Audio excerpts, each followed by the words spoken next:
quiero decir algunas cuestiones que me parecen importantes. En primer lugar, claramente ayer hubo muchas preguntas que realizamos que no fueron respondidas, sea por evasivas, sea por distintos artilugios o tergiversaciones directamente que hoy seguimos escuchando sobre los planteos que hemos realizado. Por supuesto que el planteo nuestro desde el Frente de Izquierda, que está hecho en un proyecto y que es parte de nuestro programa fundacional del Frente de Izquierda y de los trabajadores, apunta realmente a lograr el 82% móvil del mejor salario de los últimos años que han tenido los trabajadores activos.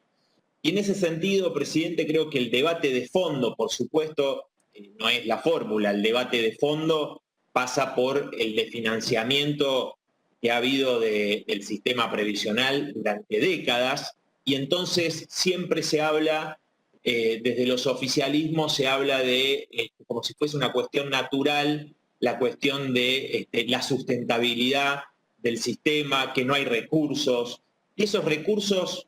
¿Por qué faltan recursos? Porque el sistema previsional fue financiado durante décadas con las rebajas de las contribuciones patronales que ya hizo Cavallo en los 90, que por eso nosotros planteamos la restitución al 33% de los aportes y contribuciones patronales.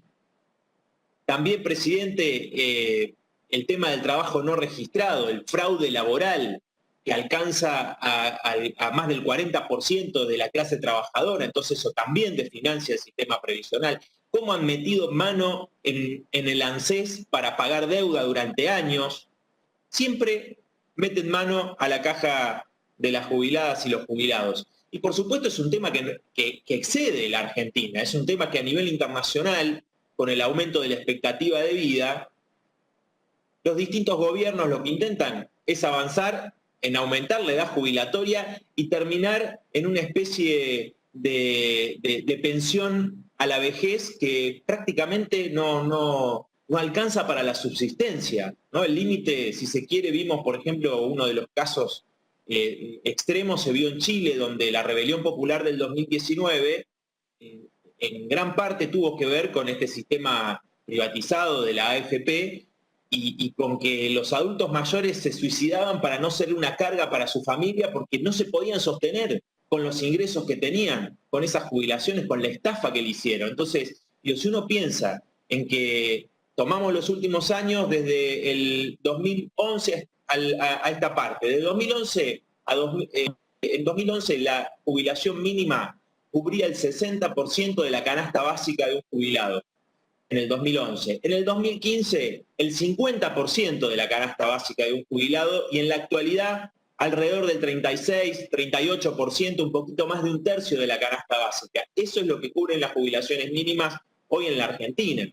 ¿No? Es decir, muy lejos, muy lejos. Entonces la discusión debería ser, en primer lugar, sobre la suficiencia del haber, que sea suficiente para garantizar las necesidades básicas, porque acá se plantea una trampa, presidente. Se dice, en primer lugar, se dice que la fórmula anterior, la fórmula del kirchnerismo, siempre generó una recomposición de los saberes. Eso es falso. En el año 2014 hubo una caída de 14 puntos de las jubilaciones. ¿Por qué? Justamente en años donde hay devaluación, donde hay inflación, esa fórmula hace que los jubilados pierdan y los que reciben, por supuesto, la asignación universal por hijo. Lo mismo sucedió en el año 2016, ya con el gobierno de Macri.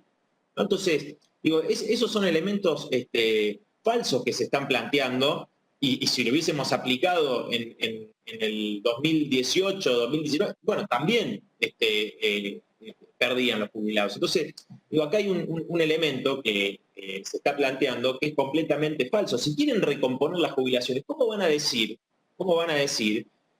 dándole la razón a aquellos que plantean que son las jubilaciones y los salarios los que causan inflación? Repiten el argumento liberal de que los salarios y las jubilaciones, los aumentos de salario y jubilaciones son los que causan inflación. Por eso dicen que hay que desindexar a los jubilados.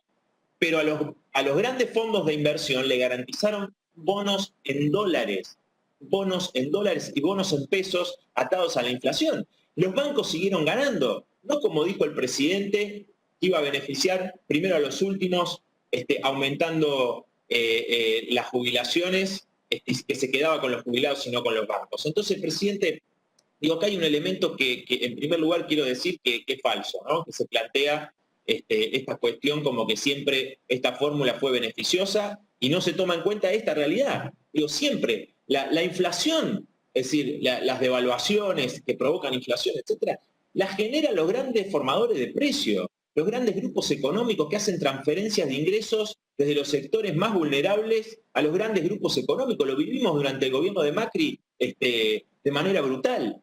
Y por supuesto que nosotros rechazamos esa movilidad jubilatoria. El gobierno de Macri además apuntó en el sentido de aumentar la edad jubilatoria, ¿no? de estas reformas previsionales como las que se dio, por ejemplo, en Brasil, ¿no? Que aumentó la edad jubilatoria, ¿no? y que parece que para este sistema social, para el capitalismo, que además genera pandemias, etcétera, este sistema social, el hecho de tener una mayor expectativa de vida es una carga, es un problema, ¿no? Entonces, todo el avance de la técnica, todo el desarrollo tecnológico está puesto al servicio de precarizar aún más, organizar el trabajo de una manera para precarizarlo aún más, explotar más a los trabajadores, a otros expulsarlos directamente, dejándolos desempleados, y a los que trabajaron toda su vida, que sigan trabajando para sacarle hasta la última, el último gota de sudor. Entonces, presidente, me parece que acá, cuando la fórmula se presenta unas horas antes de la llegada del Fondo Monetario Internacional, que tiene de sus planteos reformas estructurales que apuntan obviamente siempre a perjudicar a jubiladas y jubilados, me parece que, y que está claro, digo, que acá el gobierno puso una prioridad que fue el acuerdo con los acreedores privados, ahora el acuerdo con el Fondo Monetario Internacional.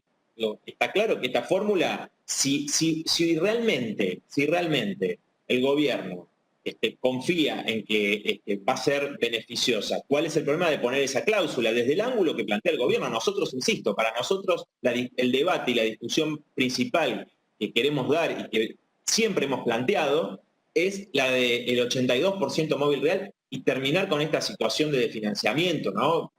Planteamos, como decía recién, que se restituyan aportes patronales, terminar con el trabajo no registrado, que tenemos un proyecto, ¿no? Que es muy sencillo, plantea un telegrama del trabajador al Ministerio de Trabajo para que inmediatamente le dé una protección, que le dé fueros y que esos trabajadores sean registrados directamente. Entonces, me parece, presidente, que si realmente están diciendo que va a ser superior, que va a haber aumentos reales de las jubilaciones, bueno, contemplar una cláusula por la inflación, el hecho de que no lo hagan demuestra en realidad lo que dijimos ayer, que el criterio es un criterio para hacer caja, ¿no? Como lo hicieron durante este año, con la suspensión de la movilidad. Un jubilado que cobraba 20.000 pesos en enero pasado, ¿no? Perdió 19.000 pesos en un año, ¿no? Con este criterio que nos dijeron de la solidaridad, que un jubilado que ganaba 20.000 pesos tenía que ser solidario con el que estaba aún peor, ¿no? 20.000 pesos, digo, estamos hablando de jubilados que, por supuesto, están muy, muy por debajo de la canasta básica de un jubilado. Y después, por último, presidente, otra cosa que quería decir, que quedó de ayer, el tema de saltearse, comerse un trimestre. Obviamente, el pago del trimestre de marzo se va a realizar. Lo que está en discusión es que como en un momento habían planteado que iba a ser del 12%, contemplando el tercer trimestre del 2020 y el cuarto trimestre del 2020, y después plantearon que eso significaba descontar el aumento de diciembre que pertenece al segundo trimestre, porque la fórmula actual tiene rezago de 6 meses, bueno, dijeron no va a ser con descuento, vamos a dar directamente. Ahora, en ese cálculo nuevo ya no contempla el tercer trimestre, contempla solamente el cuarto. Por lo tanto, el aumento va a ser menor, o sea que sí se come en un trimestre. O sea, la fórmula, todas las variables económicas del tercer trimestre no están contempladas. Entonces, presidente, me parece que hay que discutir y hay que plantear los argumentos sobre la base de esa realidad. Entonces, sobre la base de que venimos de años de una pulverización de los salarios y de las jubilaciones, el hecho de que no se esté planteando ni contemplando ninguna variable en esta fórmula que tenga que ver con la inflación, no para poner un techo. Es falso ese argumento, es para poner un piso. Lo que demuestra es que si hay inflación, si hay una inflación que sea alta, ¿no? Si hay un año recesivo, como sucedió en el 2014, insisto, 2016 y demás, están dispuestos a que pierdan los jubilados. Entonces, eso es lo que lo que se está planteando acá. Amén de lo que sostenía recién, ese no es el debate principal para nosotros, el tema de la fórmula. Insisto, siempre los gobiernos modifican la fórmula cuando está por darle un beneficio a los jubilados. Por eso suspendieron la fórmula macrista que, como dijo el diputado Contigiani, le salió el tiro por la culata porque pensaban en una baja inflación, se disparó la inflación a casi más de un 50%, y entonces la fórmula este año por primera vez iba a beneficiar a los jubilados un poquito, recomponiendo un poco de los casi 20 puntos que perdieron con el gobierno de Macri, ¿no? Entonces lo primero que hay que hacer es recomponer todo lo perdido bajo el gobierno de Macri inmediatamente. Como decimos nosotros, recursos hay, están en esas contribuciones patronales que además, aprovechando la pandemia, el gobierno benefició a las grandes empresas con rebaja de contribuciones patronales de hasta el 95%. También lo vimos en la Ley de Economía del Conocimiento, ¿no? En la rebaja de aportes patronales, que ahora están festejando las retenciones cero, ¿no? Las retenciones cero están festejando ahora. Bueno, entonces, si quieren desindexar la economía, hay que desindexar la ganancia de los bancos, de los grandes grupos económicos, de los bonistas, no de los jubilados, de los trabajadores, como está planteando y como se hizo, por ejemplo, en la paritaria de los estatales, ¿no? Que el gobierno claramente dio aumentos a la baja con respecto a la inflación. Así que, presidente, quería hacer estos planteos porque, insisto, ayer lo que dijeron los funcionarios obviamente no nos conformó, muchas respuestas no las dieron, o dieron estas evasivas, cambiaron lo que se planteaba, ¿no? Y además, bueno, dejar sentado y planteado que nosotros vamos a presentar un dictamen con esta propuesta, con nuestro proyecto, que es el del 82% móvil, basado en la restitución de los aportes patronales, en la registración de trabajadoras y trabajadores y, por supuesto, impuestos a los grandes grupos económicos para garantizar esa jubilación, no solo a los trabajadores que hicieron aporte, que estuvieron registrados, sino a los trabajadores no registrados.